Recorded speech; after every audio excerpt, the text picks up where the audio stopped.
Hello everyone, welcome to वानी concept classes. आज के वीडियो में आप सभी का स्वागत है। और हम लोग आज के वीडियो में डिस्कस करने वाले हैं क्लास 7 की ज्योग्राफी का नेक्स्ट चैप्टर नंबर 1। इसके पहले हम लोग डिस्कस कर चुके हैं और आज हम लोग चैप्टर नंबर 2 डिस्कस करेंगे। फ्रेंड्स, हम लोग अब चैप्टर्स को एनसीईआरटी की बुक से ही डिस्कस करेंगे, क्योंकि हैंड रिटन नोट्स में थोड़ा सा अनइंटरेस्टिंग लगता है चैप्टर को डिस्कस करना। वहाँ पे इमेज वगैरह को जो है इंक्लूड नहीं कर सकते, तो यहाँ पे इमेज वगैरह से समझना थोड़ा सा इजी पड़ेगा। तो चलिए, आप लोग इसके साथ साथ अपने शॉर्ट नोट खुद से बना सकते हैं। तो चलिए हम लोग स्टार्ट कर लेते हैं। इसमें जो चैप्टर का नाम है हमारा, वो है हमारी पृथ्वी के अंदर। जैसा कि नाम से ही पता चल रहा है कि इस चैप्टर में हमको डिस्कस करनी है पृथ्वी की इंटरनल स्ट्रक्चर, पृथ्वी की आंतरिक संरचना, की पृथ्वी अंदर से कैसी है, इसके अंदर जो है कौन कौन से पदार्थ पाए जाते हैं और किस तरह से इसके आंतरिक संरचना में अलग अलग तरह की परतें पाई जाती हैं। तो इसकी तुलना सबसे पहले की गई है एक प्याज से। जैसे कि प्याज जो है वो परत दर परत बनी होती है, उसी तरह से पृथ्वी भी जो है विभिन्न प्रकार की परतों से बनी हुई है। और इन परतों में सबसे ऊपरी परत को कहते हैं हम लोग परपटी।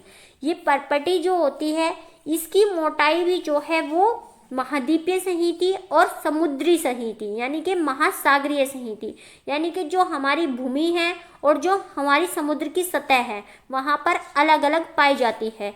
और दूसरा फैक्ट इसका सबसे ये है कि ये जो है सबसे पतली परत होती है। अब इसकी मोटाई कितनी होती है, तो महाद्वीपीय सहिति में होती है 35 किलोमीटर और समुद्री सतह पर होती है केवल 5 किलोमीटर तक। अब जो ये महाद्वीपीय सहिति है, यहाँ पर इसको एक नाम दिया गया है जिसको हम कहते हैं सीएल। देखिए फ्रेंड्स, ये छोटे छोटे फैक्ट्स आप लोग लिखते जाइएगा। सबसे पहले आप लोग टाइटल बना लीजिए कि पृथ्वी की आंतरिक संरचना, और उसके साइड में लिख लीजिए कि ये विभक्त होती है परतों में। अब एक पॉइंट डालकर लिखिए कि सबसे ऊपरी परत, और उसके सामने लिख लीजिए परपटी, और परपटी के नीचे कुछ स्टेटमेंट्स लिखिए, जिसमें कि सबसे पहला लिखिए कि सबसे पतली परत। इस तरह से आपके बहुत शॉर्ट नोट बनते जाएंगे। सबसे पतली परत और मोटाई यहाँ पे लिख लीजिए। महाद्वीपीय सहिति में 35 किलोमीटर और महासागरीय सहिति में ओनली 5 मीटर।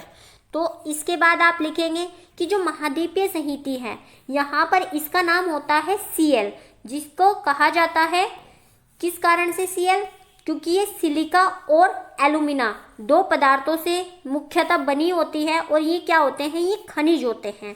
इसी तरह से जो महासागर की परपटी होती है, जिसको हम कहते हैं महासागरीय सहिति, इसको एक अन्य नाम दिया जाता है सीमे।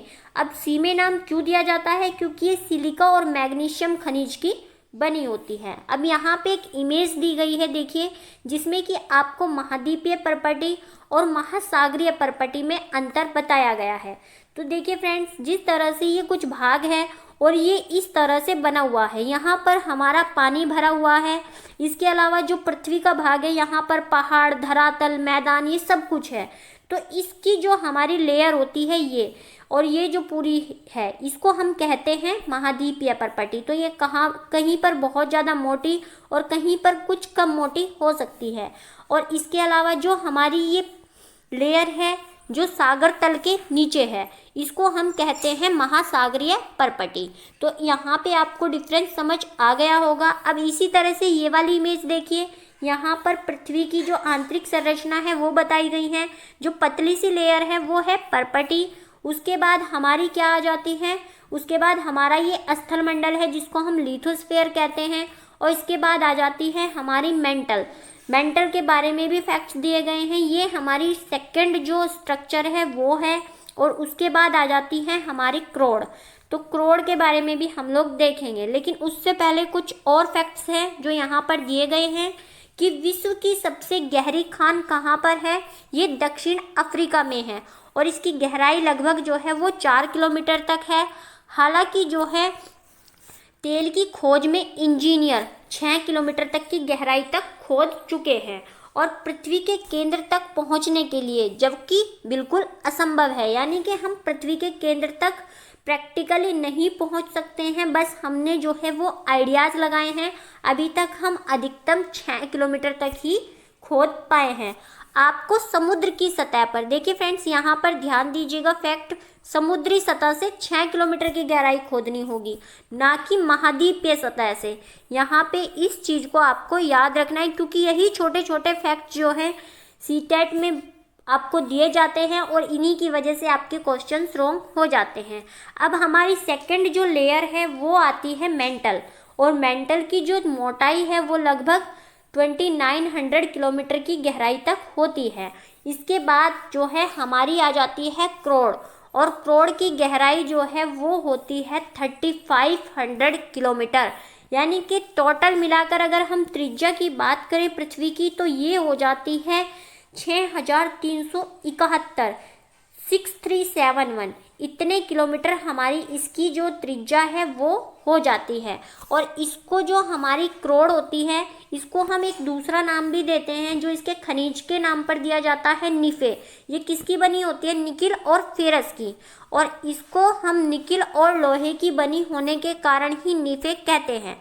और जो ये केंद्रीय क्रोड़ है, यहाँ पर जो तापमान है, टेम्परेचर और जो दाब है, प्रेशर, वो बहुत ज़्यादा हाई होता है। ये चीज़ आपको याद रखनी है। एक चीज़ और मैं आपको बता दूं कि जैसे कि हम महाद्वीपीय जो सहिती है, महासागरीय सहिती है, इसको सीमे कहते हैं, उसी तरह से हम इस वाली जो मेंटल होती है इसको भी सीमा कहते हैं।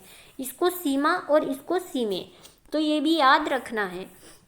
अब यहाँ पे एक फैक्ट दिया हुआ है जो मल्टीपल टाइम सीटेट में पूछा गया है कि पृथ्वी के आयतन का केवल 1% हिस्सा ही परपटी कहलाता है, और जबकि 84% सर्वाधिक कौन सा है? मेंटल।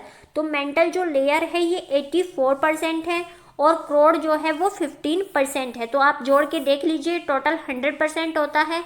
सीटेट में कई बार जो है इस स्टेटमेंट को 1% की बजाय 10% कर दिया जाता है, तो ये कंफ्यूजिंग स्टेटमेंट हो जाता है। इन जो बॉक्सेस में जानकारी दी हुई होती है ये सबसे इम्पोर्टेंट रहती है हमारी। अब हम देखेंगे खनिज और सेल। तो खनिज और सेल कहाँ पर पाए जाते हैं, ये मैंने आपको ऑलरेडी बता दिया कि पृथ्वी की परपटी पर पाए जाते हैं। और जो ये खनिज पदार्थ के पिंड होते हैं, प्राकृतिक पिंड, इनको हम सेल कहते हैं। अब सेल जो है हमारी रॉक्स, ये अपने रंग, आकार और गठन में जो है वो अलग अलग हो सकती हैं, और इसी कारण हम इनको 3 अलग अलग प्रकार में डिवाइड करते हैं, जिसमें सबसे पहली आग्नेय सेलें आते हैं, जिनको हम इग्नियस भी कहते हैं। ये पृथ्वी पर सबसे पहले बनने वाली सेल हैं। इसके बाद इनमें जो निक्षेपण है, अपरदन है, उससे जो सेलें निर्मित हुई हैं उनको हम अवसादी यानी सेडिमेंट्री सेल कहते हैं।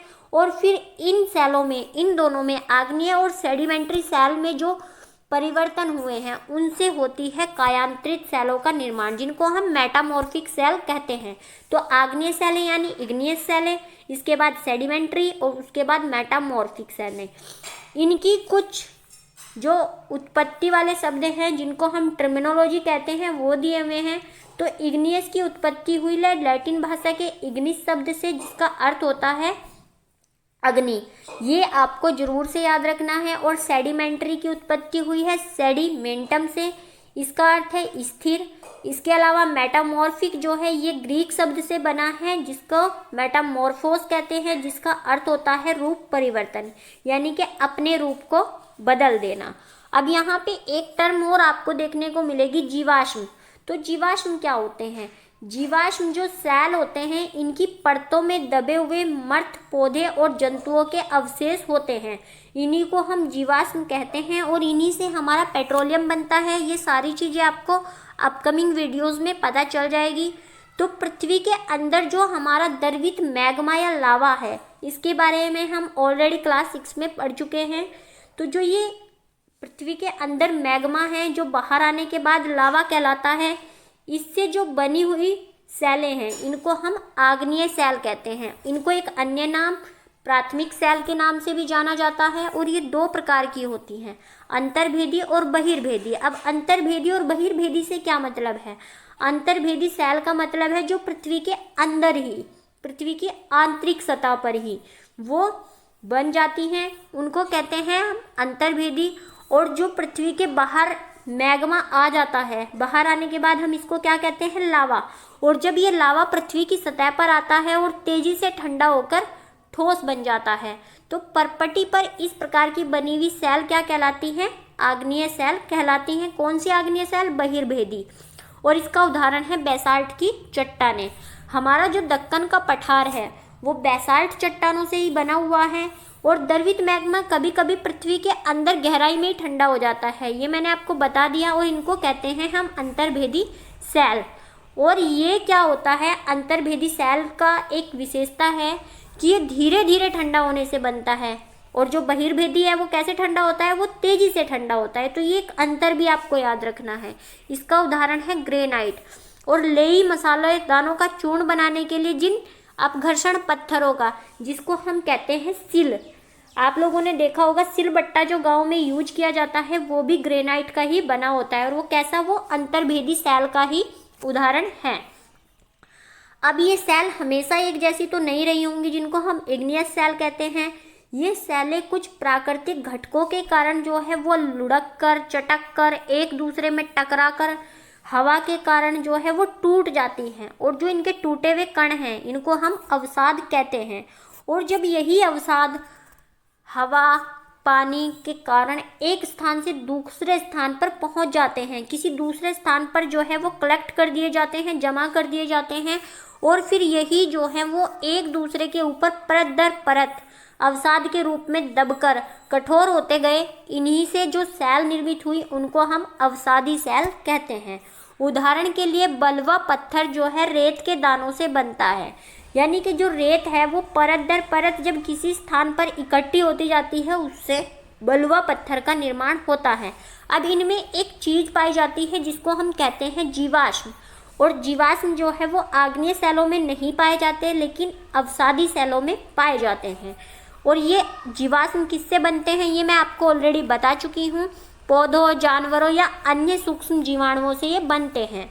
अब आग्नेय और अवसादी सेल दोनों में ही जो परिवर्तन होता है वो किस कारण से होता है, ताप और दाब के कारण इनमें जब परिवर्तन होता है तो ये किस में बदल जाती हैं, ये कायांतरित सेलों में बदल जाती है। अब उदाहरण के लिए आप देख लीजिए, जैसे कि हमारी चिकनी मिट्टी होती है, तो जो हमारी चिकनी मिट्टी होती है ये स्लेट में बदल जाती है।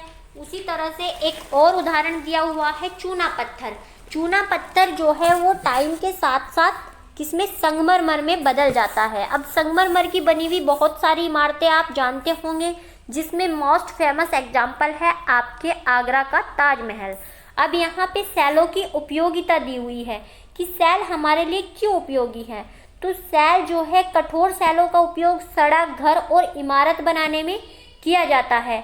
कई बार सेलों का निर्माण हम लोग खेलों में भी करते हैं, जैसे कि हम लोग पत्थरों से खेलते हैं, चिबिड्डी से खेलते हैं, टापू, किटकिट, पत्थर की गिट्टियाँ, इन सब से हम लोग खेलते हैं। अब इसके बाद देखिए यहाँ पे कुछ जो है पत्थरों से बनी हुई इमारतें दी हुई हैं, जैसे कि लाल किला आपका बलुआ पत्थर से बना है। और बलुआ पत्थर किसका उदाहरण है ये आप लोग मुझे कमेंट करके बताएंगे। इसी तरह से ताजमहल जो है वो सफ़ेद संगमरमर से बना है, तो ये भी आप मुझे कमेंट करके बताएंगे।